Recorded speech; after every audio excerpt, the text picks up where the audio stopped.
नमस्कार। मेरा नाम मेरा नाम प्रीति है। मैं मोराबादी मस्जिद रांची की रहने वाली हूँ। मेरे पिता का नाम लेट राजू राम वर्मा है। मेरा लाइव आने का एक मकसद है। आज मैं फ़र्स्ट टाइम लाइव आई हूँ ताकि मैं अपनी बात सबको पहुँचा सकूँ, सबको बता सकूँ कि मैं कितनी प्रॉब्लम में हूँ। मैं 14 सितंबर को मैंने अपना कोरोना टेस्ट कराया था क्योंकि मुझे कुछ सिम्टम्स दिख रहे थे। मुझे स्मेल नहीं आ रहा था, मुझे टेस्ट भी नहीं आ रहा था किसी भी चीज़ का, मुझे थोड़ा सा ब्रीदिंग प्रॉब्लम हो रहा था। मैंने 4 तारीख को रिम्स से अपना टेस्ट कराया, जिसमें 6 तारीख को मेरा रिपोर्ट आया, जिसमें मैं पॉजिटिव आई हूँ। 6 तारीख को मैं पॉजिटिव आई हूँ। तो अभी एक कॉल आता है मुझे, जिसमें मुझे इन्फॉर्म किया गया कि आप पॉजिटिव हैं। मुझे तो बहुत बुरा लगा क्योंकि जिस तरीके से कोरोना का मैं सुन रही थी, मैं बहुत डर गई। फिर मैं रिपोर्ट ली अपना। फिर मैंने वहीं पर रिम्स पे मैंने कहा कि मैं एडमिट होना चाहती हूँ, क्योंकि मेरे घर पे ऐसा है नहीं कि मैं होम आइसोलेशन में रह सकूँगी अच्छे से। तो वहाँ डॉक्टर्स ने मुझे बहुत फोर्सफुली कहा कि नहीं, आप यहाँ नहीं रह सकती हैं क्योंकि आप एसिम्प्टोमेटिक है, आप में कोई सिम्टम्स नहीं है। बट मुझे जहाँ तक लग रहा था कि उसको एसिम्प्टोमेटिक्स नहीं बोलेंगे, मे बी अगर टेस्ट नहीं है, स्मेल नहीं है और अगर आपको ब्रीदिंग प्रॉब्लम हो रही है तो ठीक है। फिर भी डॉक्टर्स ने मुझे फोर्सफुली कहा कि आपको होम आइसोलेशन में रहना होगा। मैंने कहा ओके ठीक है, मैं होम आइसोलेशन के लिए मैं रेडी हो गई। मैंने अपना एक रूम चुन लिया, जिस रूम में अभी मैं हूँ। मैं अपने इसी रूम में रह रही थी। मैं जो भी है सब वैसे ही, मैं किसी के भी संपर्क में नहीं आ रही हूँ। मुझे 7 तारीख को मुझे कॉल आता है। मुझे 7 तारीख से बहुत सारे कॉल आने स्टार्ट हो गए हैं, लाइक सीओ से, मुझे नगर निगम से और भी बहुत बरियातू थाना के एसआई से, सब ने मुझे कॉल किया और कहा कि आप होम आइसोलेशन में रहना चाहती हैं। मैंने बोला हाँ ठीक है, रह लूँगी, मैं एडमिट होना चाहिए, लेकिन मुझे नहीं एडमिट लिया। तब मुझे होम आइसोलेशन में दिया गया। वो आकर के मेरे घर के बाहर स्टिकर चिपका दिए। दूसरा दिन उन्होंने मुझे ये बोला कि ये फॉर्म आप भरिएगा, भरना है आपको, इसको फिल करना है। इसमें लिखा है, मैं आपको पढ़ के बताती हूँ। ये फॉर्म मुझसे फोर्सफुली फिल कराया गया है। इसमें लिखा गया है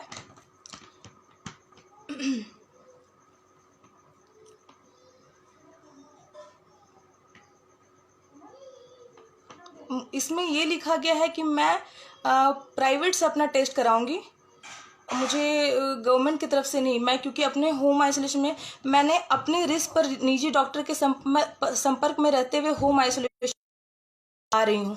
बट ऐसा कुछ नहीं है, मुझे फोर्सफुली होम आइसोलेशन में बोला गया है। और जब मैंने रिम्स से पूछा था कि मेरा टेस्ट कैसे होगा, तो उन्होंने कहा था कि आपको सारी फैसिलिटी प्रोवाइड की जाएगी। यहाँ पे जब ये फॉर्म फिलअप कराया जाता है तो कहा जा रहा है कि आप प्राइवेट से हैं। ये फोर्सफुली यहाँ पे पहले से ही लिख दिया गया है कि मैं प्राइवेट से, मतलब मैं अपना निजी डॉक्टर के संपर्क में, लेकिन मैं किसी भी डॉक्टर के संपर्क में नहीं हूँ। तो ये चल रहा है हमारे यहाँ पे, ये है ठीक है। उसके बाद मैंने जब उनसे कहा कि ऐसा क्यों लिखा गया है, ऐसा तो है नहीं, क्योंकि मुझे रिम से बोला गया है कि आपको सारा कुछ मिलेगा फैसिलिटी। तो उन्होंने बोला कि ये बस फॉर्मेलिटी है, आप इसको फिल कर दीजिए। उसके बाद मेरा 11 तारीख को फिर से टेस्ट होना था। मैंने सीओ सर से बात किया, उन्होंने कहा कि नहीं आपका 14 को होगा। मैंने बोला ओके। आज 14 था, मैंने आज उनसे फिर कॉल किया तो उन्होंने कहा कि उन्होंने 7 तारीख को बैरिकेडिंग कर दिया मेरे घर पे।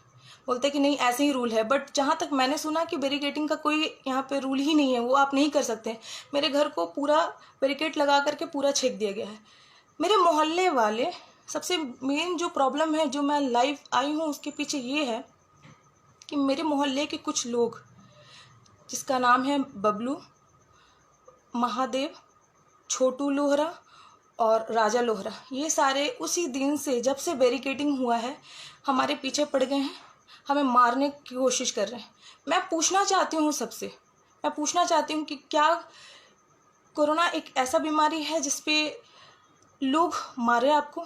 उनका कहना है कि मैं कहीं से बीमारी लेकर के आई हूँ और मुझे ज़िंदा रहने का कोई हक नहीं है, मेरी फैमिली को ज़िंदा रहने का कोई हक नहीं है। अगर वो हम लोग अगर ज़िंदा रहें तो पूरे मोहल्ले में हो जाएगा, पूरे मोहल्ले में सारे बच्चों को हो जाएगा। तो ये उनका कहना है।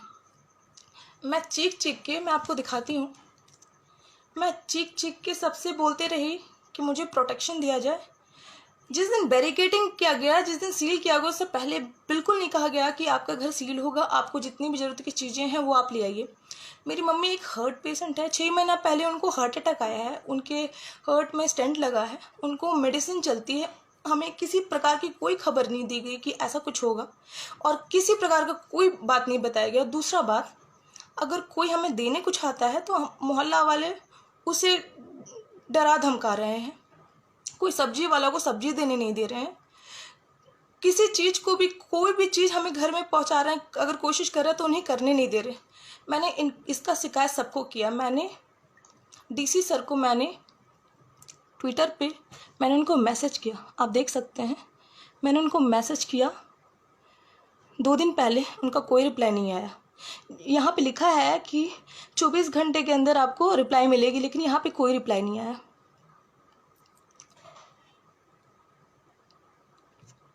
मैं आपको और दिखाती हूँ। मैंने सबसे कहा, मैंने यहाँ सीओ सर से भी कहा है कि बबलू नाम के आदमी, महादेव नाम के आदमी मुझे मेरे परिवार को मेंटली हरास कर रहा है, हमें मारने की धमकी दे रहा है। उन्होंने कोई एक्शन नहीं लिया। यहाँ पे आप देखिए, मैंने ये तक दिखाया कि मेरे फैमिली सारे नेगेटिव हो चुके हैं, लेकिन फिर भी हमें मेंटली हरास किया जा रहा है, हमें मारने की धमकी दे। देखिए, मैंने सीओ सर से सब कहा, मैंने उनको सब कहा, लेकिन कोई सुना नहीं।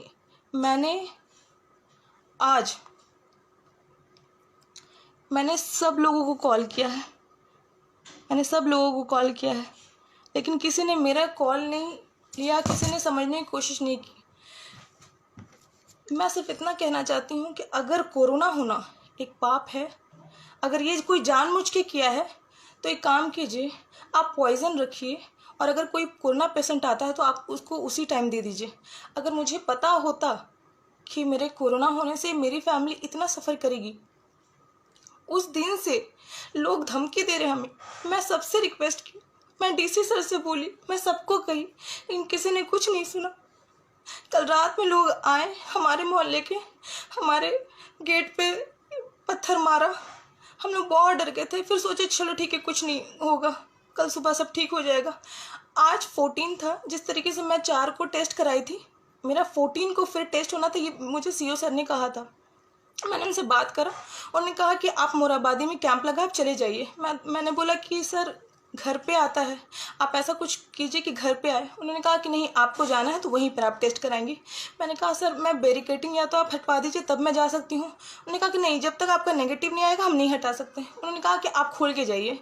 मैंने कहा कि सर अगर मैं खोल के गई तो लोग मुझे मार देंगे, मेरे परिवार को मार देंगे, आप समझिए। उन्होंने कहा कि तब आप प्राइवेट बुला लीजिए, अब हम नहीं जानते। मैंने उनसे बहुत बोला कि सर अगर आज आप टेस्ट करवा देंगे तो मेरा नेगेटिव आ जाएगा, तो आप बैरिकेडिंग हटा देंगे तो हम मेडिसिन ला पाएंगे, हम खाने की चीज़ें ला पाएंगे, सब्जी ला पाएंगे। बहुत गंदा हालत है। अगर मुझे पता होता कि कोरोना होने से हमारे झारखंड में, स्पेशली मैं आज सोच रही हूँ कि मैं दिल्ली जैसी जगह पे क्यों नहीं थी, हमारे झारखंड जैसे जगह पे ऐसे सीएम। मैं सोच रही हूँ सारी व्यवस्था बहुत गंदी है, बहुत गंदी। सब लोग कोई भी सही तरीके से काम नहीं कर रहे। अगर आपको कोरोना होता है, मैं आप सब से रिक्वेस्ट करना चाहूँगी कि प्लीज़ आप टेस्ट ना कराएं, प्लीज़ टेस्ट ना कराएं। आप कोरोना से मर जाएं, लेकिन प्लीज़ जाके टेस्ट ना कराएं। बहुत बुरा हाल होता है।